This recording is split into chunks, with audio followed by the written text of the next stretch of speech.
Kalian mesti tahu bahwa sejarah FC Barcelona bukan hanya tentang tiki-taka, bukan cuma tentang Messi, Xavi, atau stadion megah Camp Nou.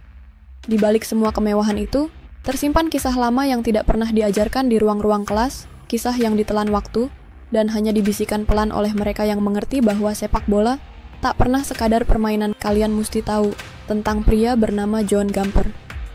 Tentang darah yang tumpah di tahun 1936. Tentang bagaimana sebuah klub sepak bola berani menantang kekuasaan demi mempertahankan identitasnya. Pada tahun 1899, seorang pria muda asal Swiss datang ke Barcelona. Namanya Hans Gamper, atau lebih dikenal dunia sebagai Joan Gamper. Ia membawa bola dan impian. Gamper tidak hanya ingin bermain, ia ingin membangun. Maka lahirlah Football Club Barcelona. Namun Gamper bukan sekadar pendiri. Ia menjadi pemain, kapten, pelatih, dan bahkan presiden klub hingga 5 kali. Bersamanya, Barca tumbuh. Dari tanah asing menjadi rumah bagi semangat Catalonia. Tetapi rumah ini tak pernah berdiri dalam damai. Saat bayang-bayang rezim Francisco Franco menyelimuti Spanyol, Barcelona dipaksa tunduk.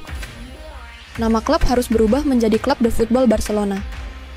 4 garis merah khas bendera Catalonia dipaksa dihapus dari lambang kebesaran mereka. Namun apakah mereka menyerah? Tidak. Karena di saat senapan tentara memaksa semua untuk diam, Barcelona memilih berbicara lewat sepak bola. Dan disinilah mereka bukan hanya klub. Mereka menjadi simbol. Sebuah perlawanan yang tidak diucapkan, tapi ditunjukkan di setiap sentuhan bola, di setiap gol, di setiap sorak dari tribun yang tidak takut menyebut, "Kami adalah Catalonia." Tahun 1936. Josep Sunyol, presiden Barcelona sekaligus politisi pro-demokrasi, melintasi perbatasan Madrid untuk menyuarakan perlawanan. Namun ia tidak pernah kembali. Ia ditangkap dan dibunuh oleh pasukan Franco. Tanpa pengadilan, tanpa kata maaf. Hanya 1 peluru dan 1 pesan bisu bahwa sepak bola pun bisa menjadi korban politik. Tragedi itu memahat luka di dinding Camp Nou. Tapi, luka itu pula yang menguatkan satu semboyan, Més que un club. Lebih dari sekadar klub. Barcelona kini tidak hanya bermain untuk menang. Mereka bermain untuk mengingat. Untuk tidak tunduk. Untuk tidak lupa. Namun sejarah tak selalu ditulis dengan tinta yang jujur. Tahun demi tahun berlalu. Dan di masa kelam itu, muncullah pertandingan yang akan terus menghantui. Real Madrid 11, 1 Barcelona. Angka itu terukir di papan skor, tapi tidak pernah bersih dari noda. Banyak yang percaya, para pemain Barcelona malam itu bermain di bawah ancaman. Ancaman yang tak bisa dibalas dengan tendangan, tak bisa ditepis oleh penjaga gawang manapun. Sejarah resmi menyebutnya pertandingan, tapi banyak yang tahu itu adalah bentuk lain dari penindasan. Dan sekali lagi, Barcelona tidak diberi kesempatan.